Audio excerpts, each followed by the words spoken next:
I want to say something more about words. I said to you yesterday, words are limited. There's something more I have to add. There are some words that correspond to nothing. Words that have a very powerful influence on us. You know, when I use the word tree, it corresponds to something. When I say man or woman or child, that corresponds to something. But there are some words that correspond to nothing. For instance, talking of a situation back home, I'm an Indian. Now we've got another country called Pakistan. Now let's suppose I am a prisoner of war in Pakistan. And they say to me, well, today we're going to take you to the frontier and you're going to take a look at your country. And so they bring me to the frontier. And I look across the border and I think, oh, my country, my beautiful country. I see villages and trees and hills. Like that thing of the poet, breathes there a man with soul so dead, who never to himself has said, Ma, you got it, yes. This is my own, my native land. And after a while, one of the guards says, excuse me, we made a mistake, sir. We have to move on another 10 miles. You know, it's fun. What was I reacting to? Indian trees, Indian villages, Indian mountains. But you know something? Trees are not Indian. Trees are trees. There are no Indian trees. In a geographical map, there are no frontiers, no boundaries. Those were put there by the human mind. Generally by stupid, avaricious politicians. That country of mine, once upon a time, was 1. It's 4 now. And if we don't look out, within a short time, it might be 6. We'll have 6 flags. We'll have 6 armies. You never catch me saluting a flag. Me, never. Any flag, never salute it. I abhor all national flags. I do. What are we saluting? I salute humanity. Not a flag with an army around it. Now, of course, I live in a peculiar situation where I see flags coming up. These flags were in the heads of people. They're fighting for a convention. They're fighting for a frontier, which the human mind put there, but doesn't exist in reality. Now, I got news for you. There are thousands of words in our vocabulary that do not correspond to reality at all. But boy, they trigger emotions. They trigger off emotions within us.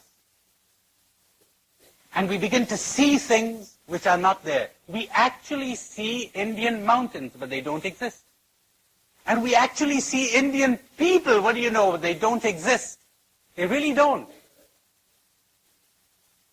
Oh, well, you know, you have your American conditioning. I have my American conditioning. That exists. Not a very happy thing. You know, in our countries nowadays, in the third world countries, we talk a great deal about inculturation. Culture. This thing called culture. Not very happy with it. Me, not very happy with it. Because part of our liberation is liberation from our culture. You mean you'd like to do something because you were conditioned to do it? You'd like to feel something because you were conditioned to feel it? Isn't that being mechanical? You got a stamp on you and you react according to that stamp? Imagine an American baby that is adopted by a Russian couple, taken over to Russia, has no notion that it was born American. Because there is no such thing as American. So he's brought up talking Russian. He lives and dies for Mother Russia. He hates the Americans. He's all stamped with his own culture. He's steeped in his own literature. He's influenced and he looks at the world through the eyes of his culture. You want to wear your cultures the way you wear clothes, that's fine. You know, it's nice. The Indian woman will wear a sari, and the American woman will wear something else, and the Chinese woman will wear something else, and the Japanese woman will wear her kimono, that's nice. But nobody's identifying herself with the clothes. So you want to wear culture like that, that's nice. But then you become proud of your culture. They teach you to be proud of it. They teach you to be proud of your country. There are emotions, words that are emotionally charged. Nobody sits down and analyzes that. Remember how I told you, if you are affected or influenced by an experience you had with your father, let me put it as forcefully as possible. There's this Jesuit friend of mine who says, anytime I see a poor person, a beggar, I cannot give this person an alms. I cannot not give this person an alms. I got that from my mother, he says. My mother, ever since I was a kid, he lived somewhere in the countryside in India, and any poor person who'd come there, well, his mother would offer that person a meal, etc. He said, I picked it up from her. I said to him, Joe, what you have is not a virtue. What you have is a compulsion, a good one from the point of view of the beggar, but a compulsion nonetheless. You cannot not do this. I remember a Jesuit who said to us once at a province meet, a kind of an intimate gathering of the men of our Jesuit province there in Bombay. Very nice to hear that. He said, I am 80 years old. I've been a Jesuit for 65 years. I have never once in all my life missed my hour of morning meditation. Never once. Nice. Could be very admirable, or it could be a compulsion too. No great merit in that. If it's mechanical, the beauty of an action comes not from its having become a habit, but from sensitivity, from consciousness, from clarity of perception and accuracy of response. I may say yes to this beggar, I may say no to another. I'm not compelled by any conditioning, programming of my past experiences or my culture. Nobody has stamped anything on me, or if they have, I'm no longer reacting from that. It's like you have a bad experience with an American, or you were bitten by a dog, or you had a bad experience with a certain kind of food. Now, for the rest of your life, you're influenced by that experience. Too bad. You need to be liberated from that. Don't carry over experiences from the past. Hey, I see many of you nodding in assent. How about carrying over good experiences from the past? Huh? Don't carry those either. You know what it means? To experience something fully, then drop it and move on to the next moment, uninfluenced by the previous one? My, you're traveling with such little baggage, you could pass through the eye of a needle.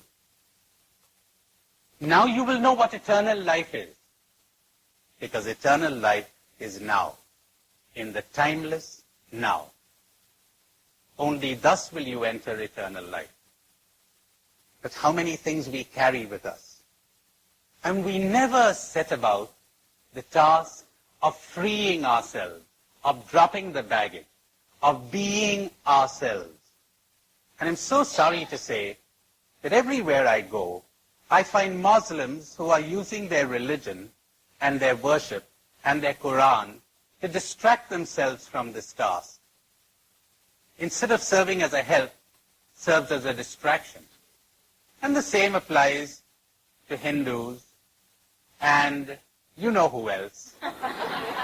No, you're very clever. You're catching on quickly today.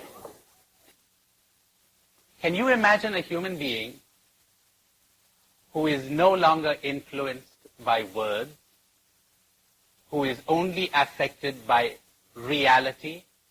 You could give him any number of words, he'll still give you a fair deal. You could say Cardinal Archbishop, but he'll still give you a fair deal. He'll see you as you are. He's uninfluenced by the label. You could say Indian, American, Russian, Chinese, anything. He is uninfluenced by labels. So there it is. The importance of understanding words and concepts if we are to attain awareness. Because I said to you, awareness heals. Awareness transforms. Awareness puts us in touch with reality. But that goes with understanding how our mind functions and how we are being deceived by words and concepts.